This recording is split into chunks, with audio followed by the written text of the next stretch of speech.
Vamos falar agora do calor específico. O calor específico, como a gente já viu, representado por um C minúsculo. Então, o calor específico é a quantidade de calor fornecida ou retirada necessária para elevar ou diminuir em 1 grau Celsius a massa de 1 grama de uma substância. Então, aqui funciona da seguinte forma: você colocando como referência a variação de 1 grau Celsius, né, na massa de 1 grama para qualquer substância, então você vai fazer uma comparação entre as quantidades de calor que ele recebe ou perde para que isso aconteça, ou seja, a variação de 1 grau Celsius. Então, isso é o que a gente chama de calor específico.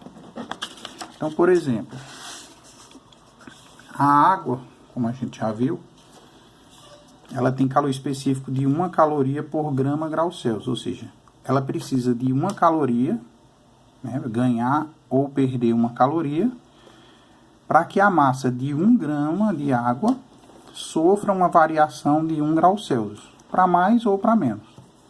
Então, por exemplo, se você tiver aqui uma massa de 1 grama de água, e você, por exemplo, quiser uma variação de 18 graus Celsius para 19 graus Celsius, tem que fornecer quantas calorias? 1 caloria. Então, isso é a ideia do calor específico.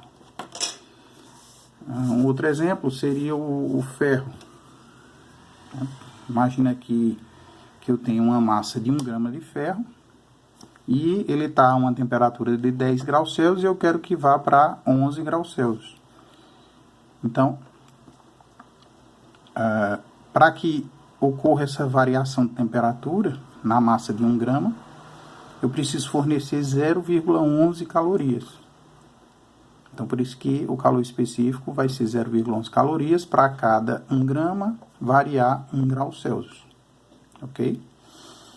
Então, veja que se a gente fizer uma comparação entre a água e o ferro, por exemplo, então a água ela necessita de 1 caloria inteira para sofrer essa variação de temperatura.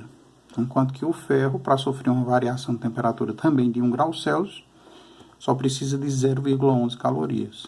Né? Então, por esse motivo que o ferro ele esquenta bem mais rápido que a água. Então, se você pegar uma barra de ferro e uma certa quantidade de água, o ferro vai esquentar muito mais rápido e também esfria muito mais rápido. Tá?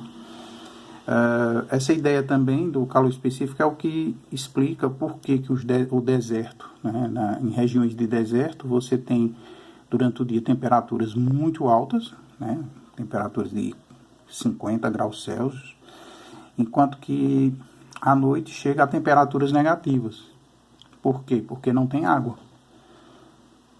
Como não tem água no deserto, então ele não guarda esse calor durante o dia, e aí à noite, como não tem água, só tem areia, a areia ela esfria muito rápido, e aí tem uma perda térmica muito rápida, e aí à noite é muito fria no deserto. Né?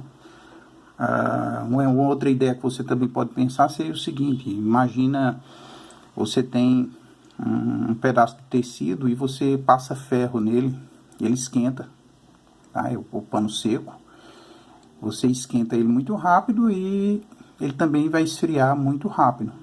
Tá? Depois que você tirar o ferro de passar, ele vai esfriar muito rápido. Já se você pegar uma certa quantidade de água fervente e botar nesse pano, tá? Ele vai absorver a água e demora bem mais para esfriar. Ok? Então, essa é a ideia do calor específico. Esses valores do calor específico eles geralmente são dados nas questões. Então, não se preocupem muito com isso aqui, né? Só entender o que é o calor específico.